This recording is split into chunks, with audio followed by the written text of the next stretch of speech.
Welcome, everybody, to the American Space Museum. I'm Mark Marquette. So happy that you're with us today to stay curious.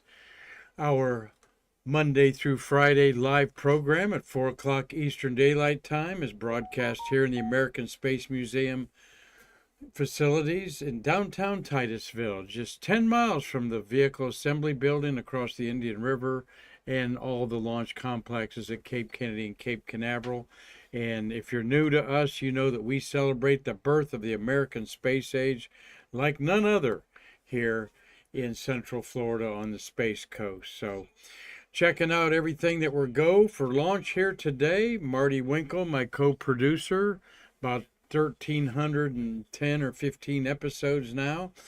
And we are featuring some space history, mixing space shuttle history with space MIR history of the Russian space station that was legendary, the 15 years it was up. Here's a picture of it behind me here for the green screen. This is where we learned how to build the International Space Station with our partners, the Russians.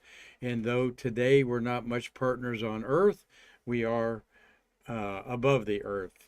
And so two missions of the month of two shuttle missions, the first docking and crew exchange and the last crew exchange of 7 occurred in the month of June, and we're going to feature a couple of those as I get into doing this research. I told Marty before we started, I go, wow, there's one astronaut who was the pilot or commander of one of each of these two missions, and we'll tell you who that is to stay curious. So strap it on. Let me get a little bit of my coffee here with my good American Space Museum mug.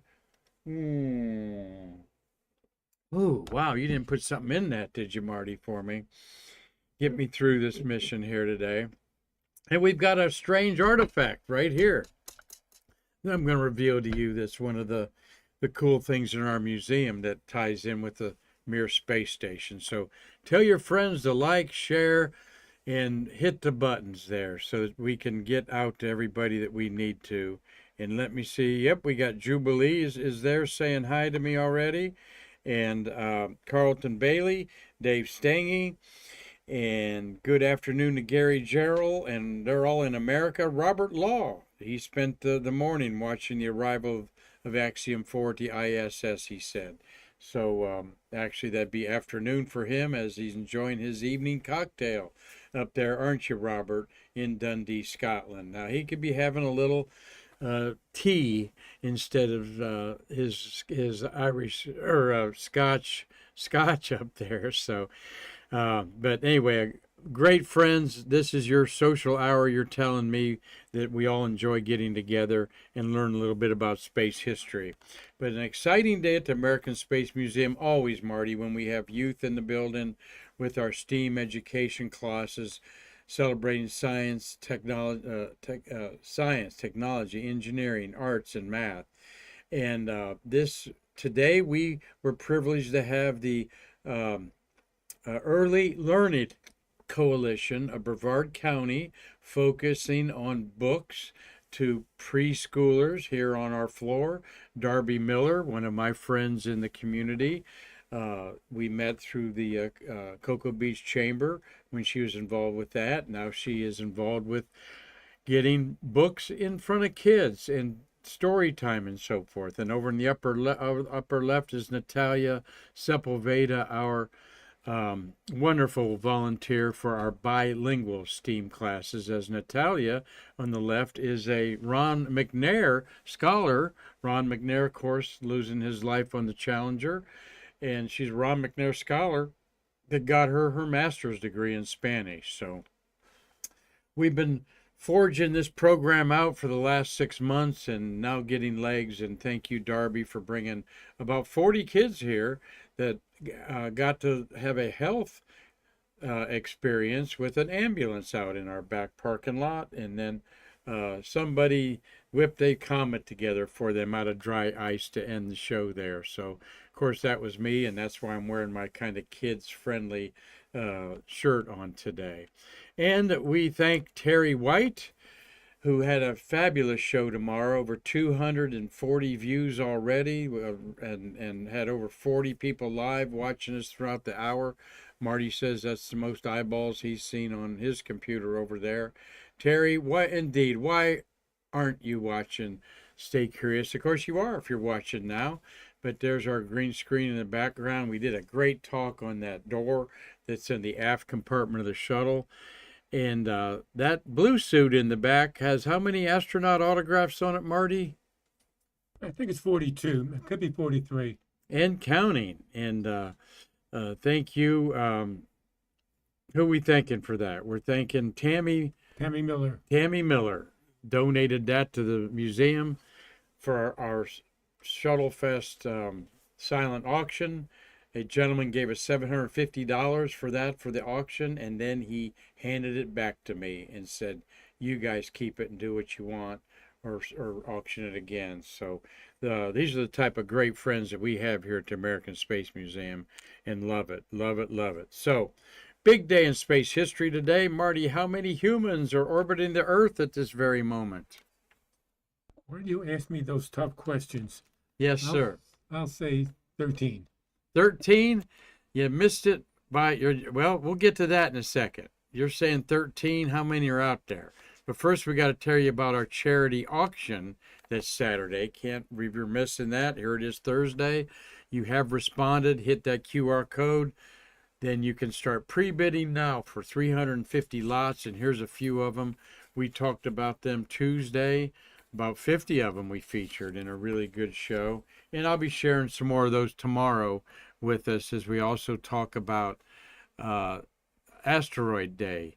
On Monday is going to be celebrated. June 30th is Asteroid Day because not if but when another meteor hits the Earth or asteroid that could do serious damage to a city or even life itself. So there's our auction Saturday beginning at noon.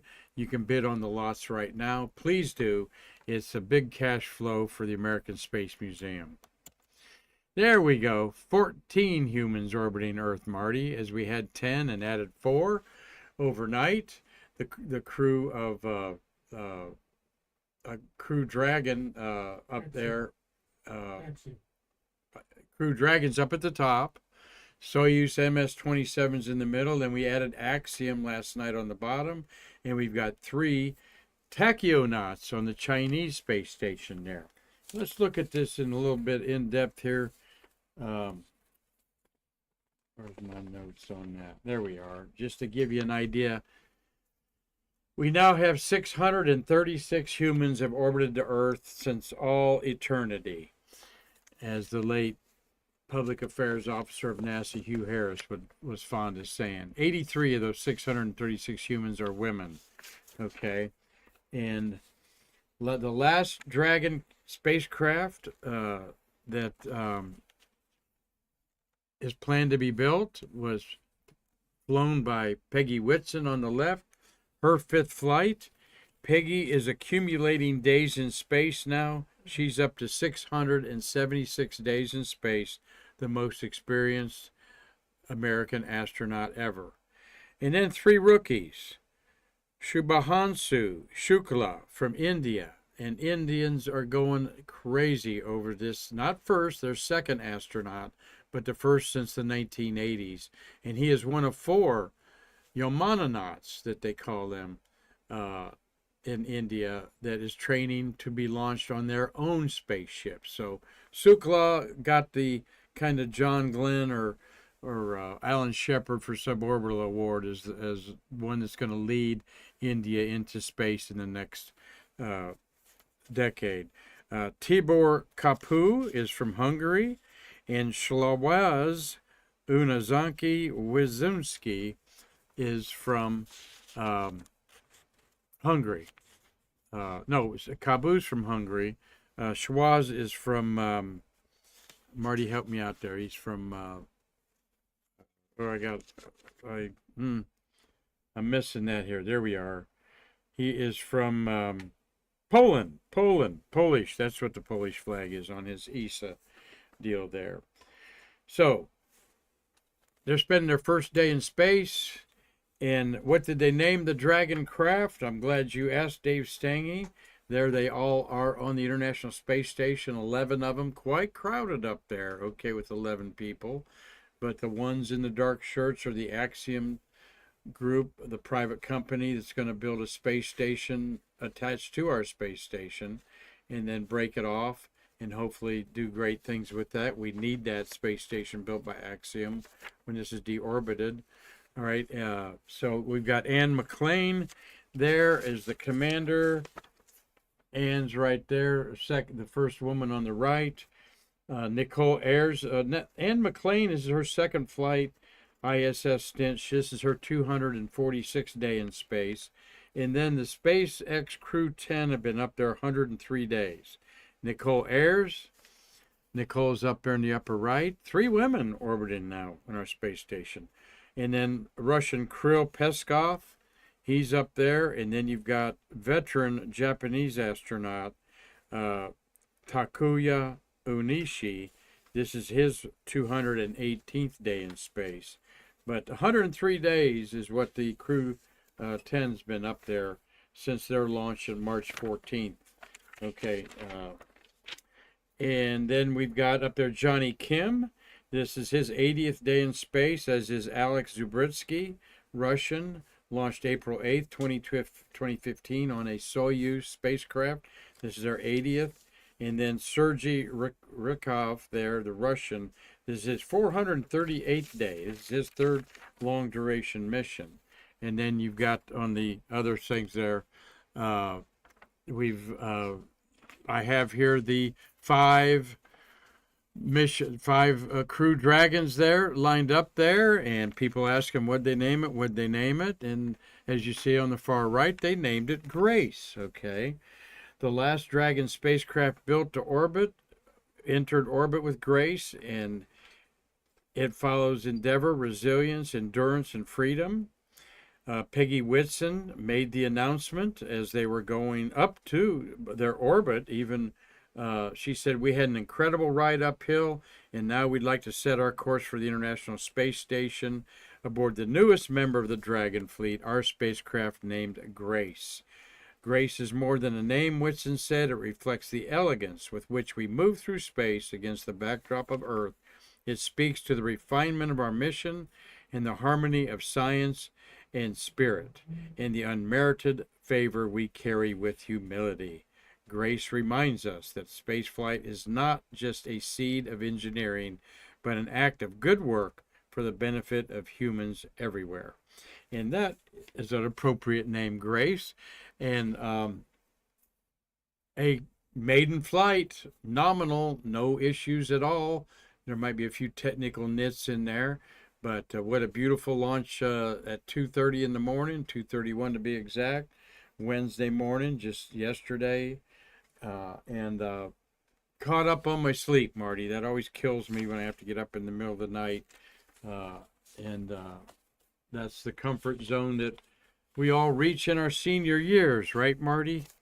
Yep. Of course, Marty don't act like he's a senior half the time, but we do love our creature comforts, and when we get out of our own space there, particularly with sleep with me. But I'm back to normal today. There's all 5 of them. Isn't that cool? I think all these would be there. They really clean them up, all right? A couple of them have been up there 4 times. And so Elon Musk is planning to use the Starship. That's why he's not planning on building another one. But I'm glad to have these in the queue, reusable spaceships, in case we need to quickly get up to the ISS. So 14 humans orbiting the Earth. Hopefully we'll say that for about 2 weeks when Axiom comes back. The record is 19 in September 2024, just a year ago. All right. Can't forget the Chinese up there, Shenzhou 20. Those guys are in their, what did I say? They're in their 2nd month of being up there on a 6-month journey. So now we know how many's in space, but let's peel back the history of the shuttle era, like I'm inclined to do many times. 11 beautiful shuttles orbiting the Earth. I think we had 17 women among them, 15 maybe, one of the highest percentages. But ironic, we got some great missions there. We're going to talk about STS-4 in just a second. But as you see, 91 is the last docking with the Mir space station in 1998, and the first was on the lower right-hand corner, STS-71, in 1995. And we're going to share some stories about both of those as STS-71 was coming back, about launched on the 27th. The first mission up there that Norm Thagard now went up on a Soyuz spacecraft, but he came back on the shuttle with another Russian. We'll get to that here in just a second as we talk about that, as I'm going to talk about a little bit of a tragedy here. Where's my notes on that? Keep me squared away. Whoops. All right, I got those out of the way. I got Grace out of the way. I need this. There we go. I've got them right where I want them. So, the Mir space station, the cooperation, a shuttle Mir patch, both in English and Russian. There's a great shot of one of Atlantis docked to the Mir space station. By the way, this up the end right there, that is the boom that they have on it that has an engine on it that they turned off and on to lower, to increase the height of the Mir space station. But when they deorbited it, that came into big play. And I'll tell you about how they deorbited it. There's the launch of STS-4. All right, tomorrow. Today's the 26th of June. But tomorrow, the 27th of June, is the launch of STS-4. To segue back to the shuttles of the month. All right, there in the lower right-hand corner. Very simple patch. I really like that patch, okay? And STS-4 launched here. Let me tell you what the patch. I don't think I have the patch in there. Yeah, I do. Of course I do have the patch in there. That would be a Tommy Usiak photograph, I believe, with Ken Mattingly and Henry Hartsfeld. STS-4, very interesting mission. The oval-shaped artwork is the insignia for the fourth Space Transportation System flight in NASA's Space Shuttle Columbia. The insignia shows Columbia trailing our nation's colors in the shape of the flight number. I never did see that 4 in the flight number there, Marty. Representing the fourth and final flight of the highly successful test phase of the shuttle. And yet, after the 135th flight, everybody agreed it was still in the experimental phase because things were changed off and on up there. And Columbia then streaks on into the future, entering the exciting operational phase scheduled to begin with STS-6. Yes, Marty? Okay, Mark, you blow my mind. You can't see the 4, but yet you can see the constellations in the sky. Yeah. Well, that's a pretty stylized 4 there. I see it now. Yeah, thank you. I never thought of it before, though. But that's a 4 going around the Earth there. So we got Furdo Osaki Joe. Thank you for joining us, okay? And I'm giving back a memory. He was camping in Yosemite and saw the shuttle dock to the Mir overhead. And you could see the solar panels. I bet you could. And Tom Celentano thinks that's a little bit unusual to call it Grace, but he likes it. All right, and that's fun. Mark Usiak, hey, buddy. He's on there. Howdy. And so we'd love to have new people. Elena is in South Africa joining in there. So sit back and enjoy a little Russian space history of cooperation with America here like we never have before. But the STS-4 mission had a space lab in the back of it. Okay, a small one. There's the walkout with Hank Hartsfield in the back, Ken Mattingly in the front. This was a Department of Defense mission, and they used the continuous flow electrophoresis system that Charlie Walker pioneered for his company. and then flew 3 times into space. All right. This mission was launched on July 27th, 1992, and is the only mission to land on July 4th. All right. We had one mission launch on July 4th. I believe that was STS 120. No, 121 it was actually. And July 4th is the only landing out at Edwards Air Force Base, and President Reagan and First Lady Nancy met them out there. And that's Mr. George Abbey leading them out, who is the center director at Johnson Space Center and a big figure of the space program. And I see John Young in the blue with his ascot in the back. There is Mattingly and Hartsfield. We have Hartsfield passed away, so is Mattingly. Mattingly, of course, orbited the moon with John Young on Apollo 10. But he left John Young Apollo 16, excuse me. Apollo 16, he orbited the moon while John Young and Charlie Duke were on the surface of the moon. And of course, he was scrubbed from Apollo 13 because he was exposed to the measles, but he never got them.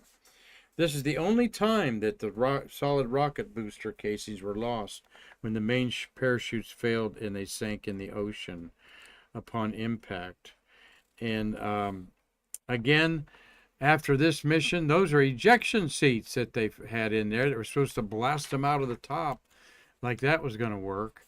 But there is the ejection seat, and the celebrating the beginning of the test phase with Young and Crippen, and the end of it with Hartsfield and Mattingly there.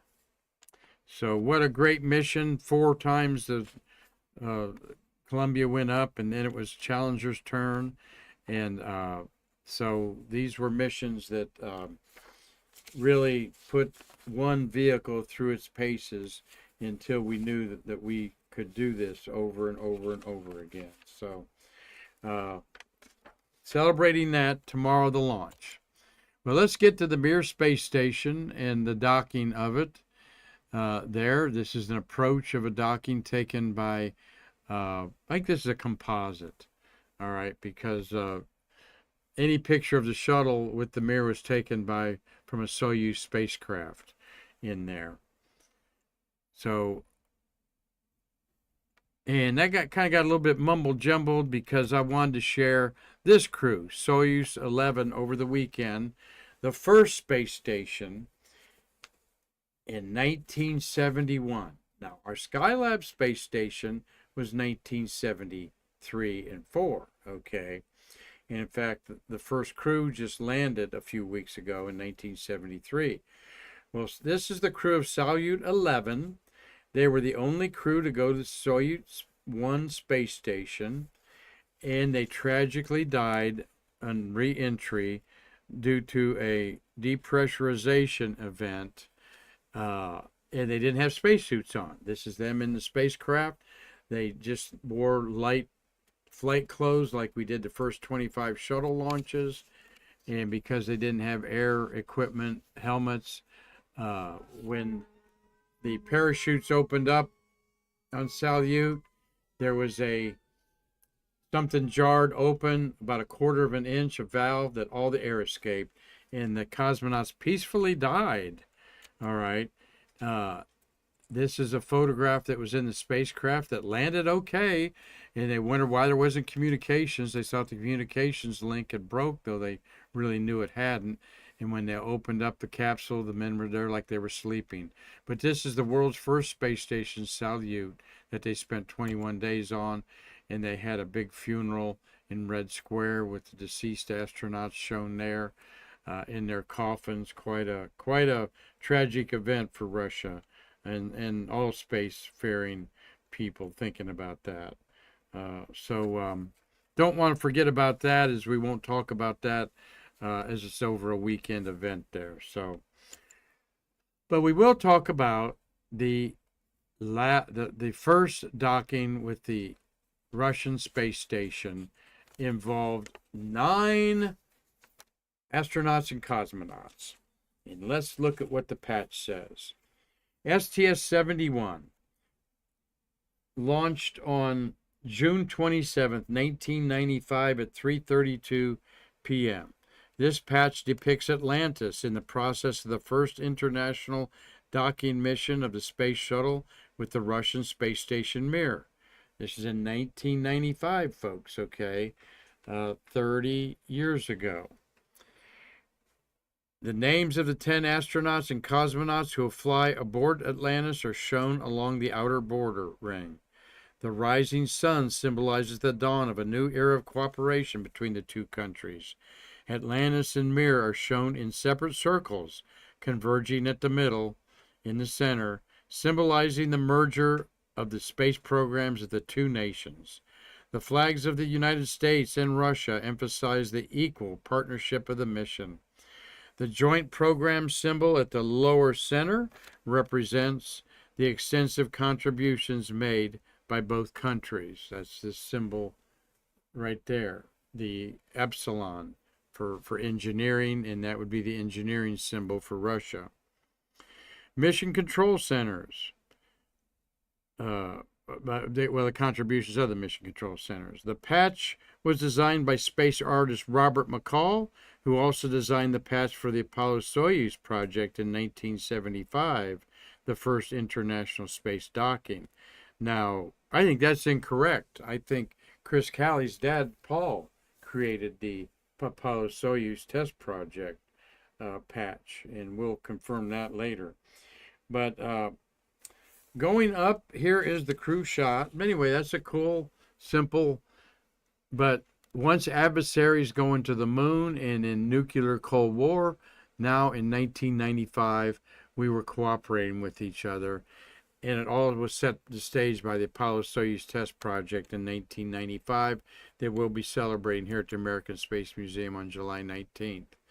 Here's all the principals: 2, 4, 6, 8, 10 astronauts and cosmonauts involved, all right? And Hoot Gibson in the center was the commander, and he's flanked by 2 Russians. They are some of the most experienced cosmonauts of all right? To the right is Solyayev, all right? And to his left is Grenade Strikalev. We've got Strikalev's space-flown hand glove in our case in here, Marty. Soyalev on the seated there on my right, and Hoot's left, is one of the, I think he's second in time and space, 16 EVAs, all right? I think that's second also. So he was on his 4th of 5 trips to space. Strekalov was his 5th of 5th. They had both lived on the Mir space station on multiple times, and Strekalov had been on the Salyut 6 and 7, seated to the right of Hoot to my left.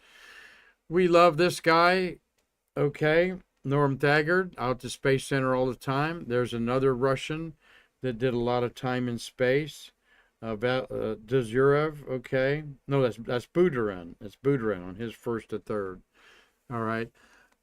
Next to him is Gregory Harbaugh. Then you've got in the center is Ellen Baker. She would be the Ellen Baker. These ladies got a lot of flights. This would be her 3rd of 3rd. Then Bonnie Dunbar. All right. Between the 2 women is Charlie Precourt, the pilot of this mission. And Charlie is the commander of the last Mir mission. This is the first, and he was pilot of the last. Love to ask him about that. Bonnie Dunbar's beside him with another Russian beside Bonnie. And I wish I got to talk to Bonnie more, but she was at the Hall of Fame, Scholarship Fame there. And next time I get a chance, I'll talk to her in there. But they took up Space Lab. That's why we had the Space Lab picture. STS-4 did not take up a Space Lab, okay? And yes, that is Atlantis at the docking adapter there. And Jim McDade says he has his STS-71 mission medallion which lauds a new era of space. And just think about that, all right? And McDade's mentioning that Hartsfield and Mattingly were both Auburn University grads. And so an all Auburn mission, didn't know that, all right? Auburn, a great university for astronauts, as is for Georgia Tech. So, yes, Marty. Yeah, Dean Babcock is asking, is Atlantis displayed with the MIR docking adapter? Yes, I answered that. Yes. Yeah, I said yes, it is. Atlantis is displayed at the MIR docking adapter there. All right, to show you a little bit of history, when Norm Thagard went up, I forget how many days he spent on the MIR. All right, about 2 weeks. No, about 3 months actually. I think it was actually 4 months. This is the chair that he rode back, and we've talked about before. This is a, yeah, I guess you could do a little camera work there, Marty. This is a real cool memento of our museum. In fact, let me move the that out of the way. It looks like a lawn chair, okay? And I'd like to know how many millions of dollars this lawn chair cost. It's got a pin in it that locks it. When it was taken up, we've got a picture of it in the cargo bay laying down like that. And then when it's up like this, well, see, it's in the back of the shuttle, not the cargo bay. Then it becomes this. And because it's usually on display, I'll show you the back of it like that, just like your high-tech lawn chair there. Seat assembly, it's got a number on it. And we actually had Norm sign it here. Though it's signed upside down. Norm signed it right there. And then we have a picture of him beside it there, Marty. There we go. Norm signed that. And what does he say there? STS 9, oh, he's got all his missions on there, which was like 5 missions. A good guy, Norm Thagard, in there. But there's some good detail of it. It's just a little heavier than the canvas, okay, on there. But Norm tells the story that when they had 1, 2, 3, 4, 5, 6 go up, and 8 came back, the most that have ever come back in the shuttle. And Norm and the other Russian had to sit on this chair, facing the lockers in the lower deck, and his feet, he said, was in one of the lockers. Okay, his 2 feet were in one of the lockers. So we'll leave that up there for your viewing pleasure as something that one of a kind, just one of the many one of a kind things here we have at our beautiful museum to share with you. And we've had a good group of people in here. The crewed launches always bring in a lot, and a daytime launch, so we're very grateful for that. All right, but STS-71. Let's get another picture up there. Well, that ain't going to work, is it, Marty? So we'll have to set this down. So let me just do it like this. And they have some pins in there that you see. And I'll take that pin out like that and fold her down. There we go. And one day I'm going to look up and find out how much that costs to make, all right, the taxpayers. But it certainly was worth it bringing Norm back, right? All right. There it is on its display there with his picture. So go forward. There's Norm working out. He's got his NASA suit on there. We had 7 astronauts, including 1 woman, spent time on the Mir space station, at least 3 months. We'll show you a picture of all 7 here at the end. And I'm trying to keep my notes together here. There we are. That's that. And leave that over there. But where's my other? I had Columbia there.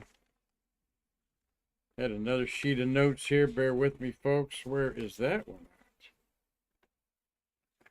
at? There's our people in space. All right. Crew Dragon. Huh. That was my notes on some of this space stuff here. That's okay. you'll straighten me out if I say something wrong. Thagard, oh, I do want that because, well, you'll help me. I can use a lot of help from you folks, and I must. Oh, here it is. Nope. All right. I'm looking for the notes of all the people that were on the Mir space station and when a couple of these events happened. Thagard's up there first, okay? This is in the beginning, and in the end, the Mir was more jammed up than this for sure, but you had different sections. Like you see here is a air tube going into one of the sections. So if you had an emergency, how do you close it? You have to pull that out, cut it off, and all that sort of stuff to get to even close the hatch, which was a consideration. I'll tell you here in a minute. Doggone it. I'd like to have those notes in front of me. I've got my Grace notes in front of me, Marty, but don't see my other one. So we'll just have to wing that. Here is Jerry Lininger with a mask on, breathable mask on. He was up there. They had a fire on the Mir space station. And what they had was oxygen canisters. It's like a Roman candle that they would turn on, and that oxygen canister, the flame emitting of it created oxygen up there for them to breathe. Very important process. And one caught fire in there. They had to put it out with fire extinguishers. Then all the smoke in a confined place went all through the ventilators, and it was a mess for a while up there with Jerry Lininger. And then a Progress space station, a Progress supply ship, that there was about 62 of them. This was towards the end of the program, and up there was Mike Foale. Mike Foale was on the space station, on the Mir space station. I believe Mike was the last one up there, and they were trying to. This looks very much like the crude ship. Okay, just a few differences in it, but it's packed with gear. All right, the crew comes back in the middle section, goes up, and in the middle, the front bulb is just sort of an extra room, packed with electronics, food, all kinds of things that they need to use, fire extinguishers, all right, oxygen tanks, that sort of thing. Well, they were trying to do it so they didn't have to use the automatic system. One of the cosmonauts was trying to bring it in with joysticks. He didn't judge properly the speed of it. It was a crazy thing to do. Why would cosmonauts want to do that instead of autonomous? Because they got a bonus for spacewalks. They got a bonus for things that they would do in space. And so this cosmonaut wanted to try to dock it manually with a joystick. He misread some of and it smacked into this Spectra module where Foale was living. This was his home section there. You see the damage to this left solar panel. There's a more close-up of the damage. A real close call. Foale was quoted as saying, "I thought I was going to breathe my last breath." Okay. As you could hear the hissing as the seal was compromised, they shut off that module and tried to bring it back several months later by doing an internal spacewalk inside of it, and at least Foale retrieved his toothbrush and stuff like that. So quite a bit of drama on the Mir space station. One day I'll do a whole story on it. But this happened June 25th in 1990. I think it's 90, maybe 97. But you all can correct me on that, and that's no problem. Pat Conway's joining us, and we're glad of that.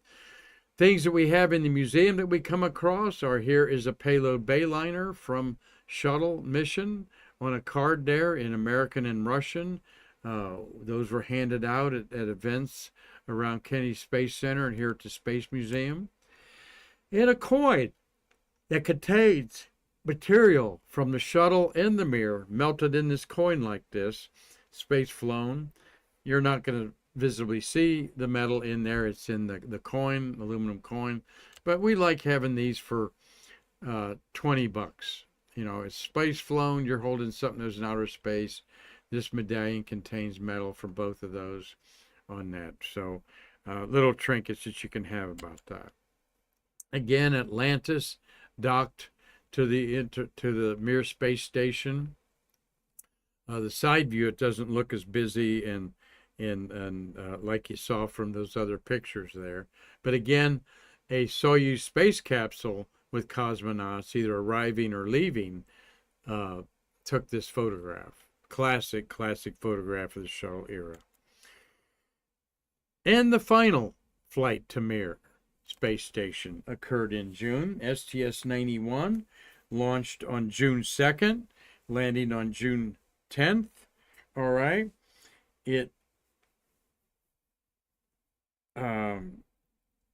Andy Thomas was brought back as the last occupant on the Mir space station, completing 130 days of living and working on the Mir.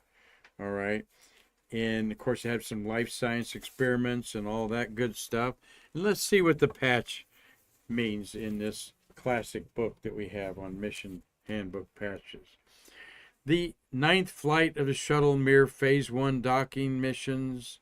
This mission marks the end of the Shuttle Mir Phase 1 program and opens the way for Phase 2, construction of the International Space Station.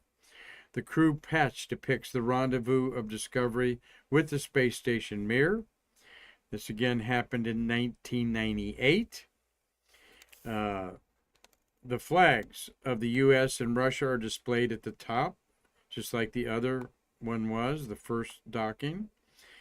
And both countries are visible on Earth beneath the two spacecraft.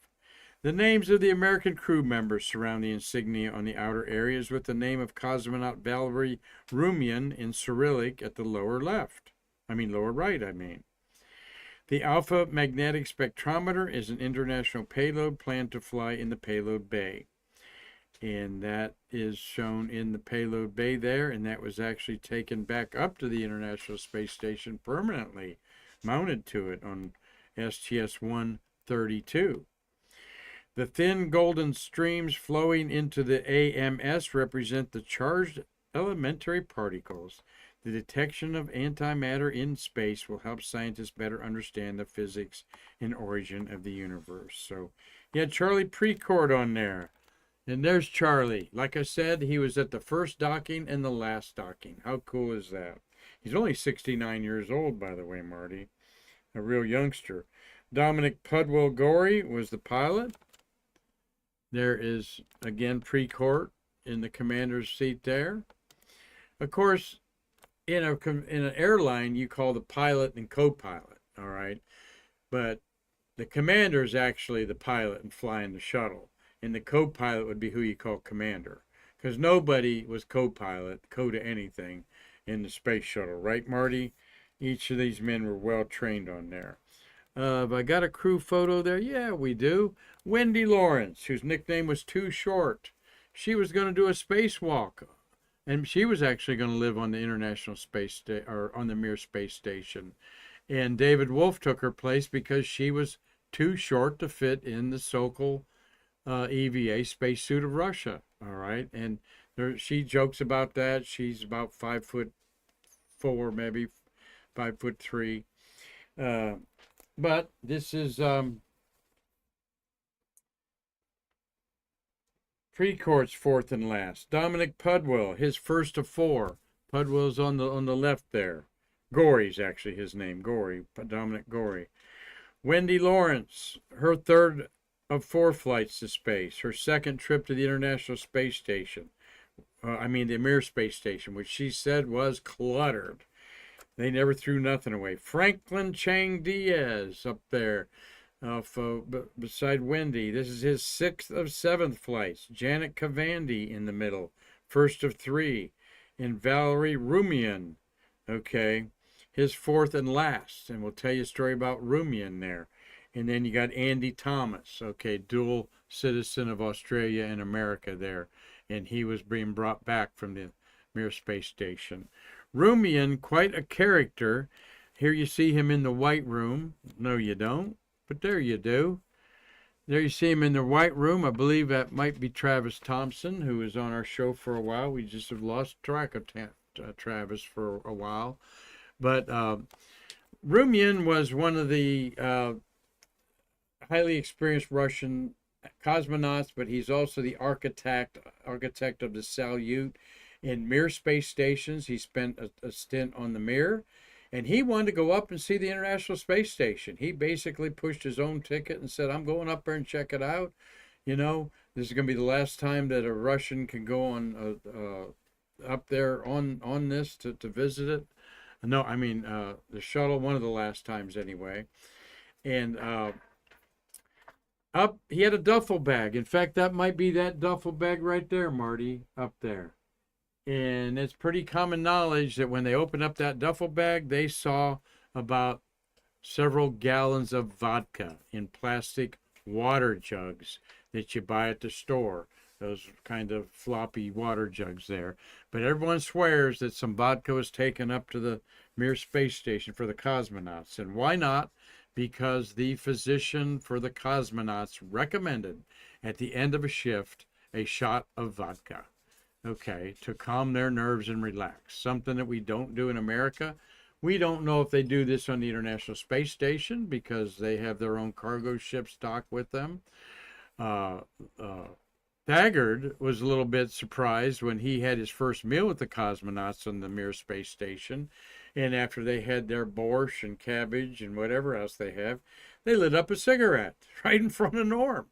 And we've got Soyuz cigarettes in here that the cosmonauts took with them. So some vices are carried into space, but we don't promote those or promote smoking at all on anybody there, do we, Marty? So there's Rumyan, quite a character. He passed away, was married to a Russian who went to space, her Kordakova, and she still survives him.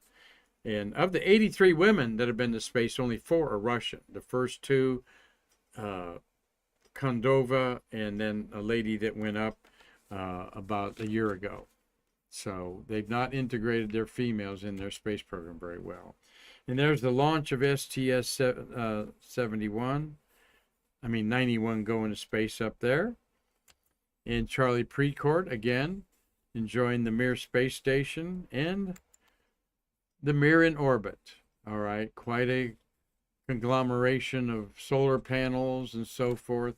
And when it was deorbited, and we're going to learn something from this. We're going to look back at how Mir was deorbited when we have to deorbit the space station. And the first thing they did was raise the orbit up. All right, actually to get it more momentum about a year before. And then they would lower the orbit until they lowered it with this thruster right here. And they turned the thruster on for 20 minutes and lowered it from about 150 miles to down to about 100 miles.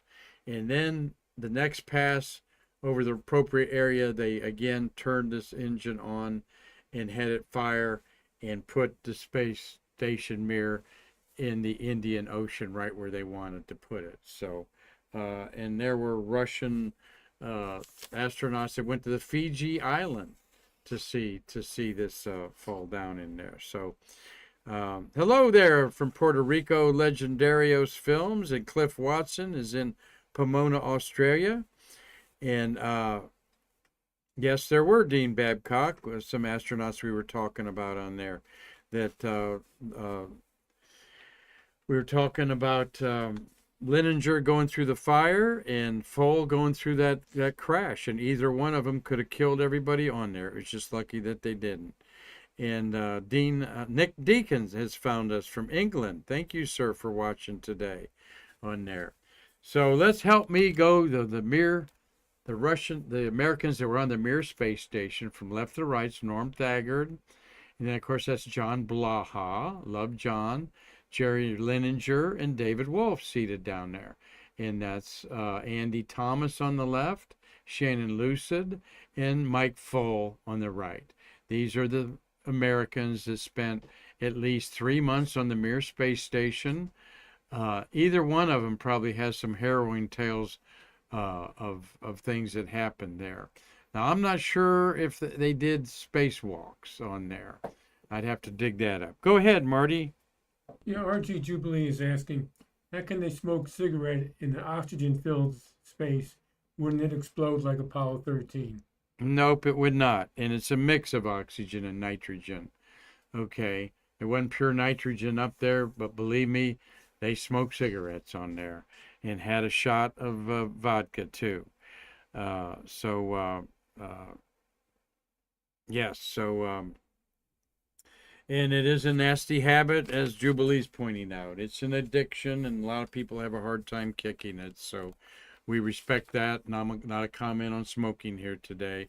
It's just a fact of human beings living in outer space there. So all of these astronauts are alive and well and just really Shannon lucid up there with those. And they when they were up there, they were visited by other countries where Russia would have 2 or 3 Soyuz spacecraft go up there and meet on the Mir. This was a big way for Russia to promote their like-thinking communist bloc countries.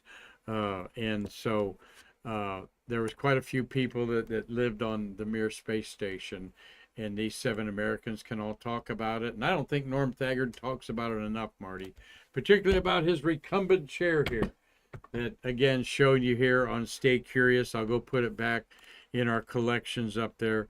So thank you all for watching today, and that includes Jubilee, Carlton Bailey, Dave Stange, Gary Gerald, Robert Law, Dean Babcock, Tommy Usiak, Tom Celentano, Elena Adhikari, Mark Usiak, Doug Forrest, Mark Thell, Jim McDade, Furido Osako Joe, Nick Deacon, Patrick Conway, and Legendarius Films. We hope you all come back to Stay Curious. We also hope that you all partake in our auction this Saturday, okay?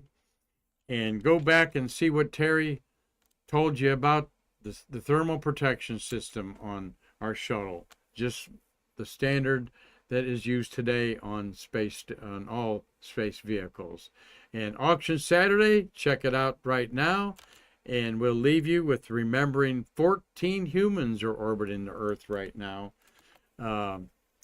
Let's see, 3 Russian, 3 American, 1 Japanese, a tachyonaut, 3 tachionauts, and actually 4 Americans we've got up there of the 14. And then we've got Poland, Hungary, and India represented. Poland, Hungary, India, China, Japan, America, and Russia. That is, 7 different countries represented orbiting the Earth right now. Who'd have thought that as an everyday fact of life now today? So I don't take it for granted, and that's why you don't, because you watch Stay Curious to find out these things. So tomorrow we're going to talk about Asteroid Day, June 30th on Monday. There's a big conference this weekend in Luxembourg celebrating asteroid could hit the Earth anytime. There's over 2,000 potentially hazardous asteroids that are being monitored. We don't foresee any in the next 15, 20 years that could hit us, but you never know when something could come out of the blue. And the Planetary Defender is a real thing that this conference is going to be talking about for Asteroid Day awareness. So we'll talk about that tomorrow to end a fabulous week here at the American Space Museum. Marty, anything else we need to clean up over there? Nope, I think we're good. Well, I'll go over and find my notes laying over there somewhere, but I guess I did okay without them. So we'll try it again tomorrow, with or without notes. I'm Mark Marquette, happy to present this program to you Monday through Friday, and always happy to say I can't wait to see you in our museum to bridge the space between us. Thank you.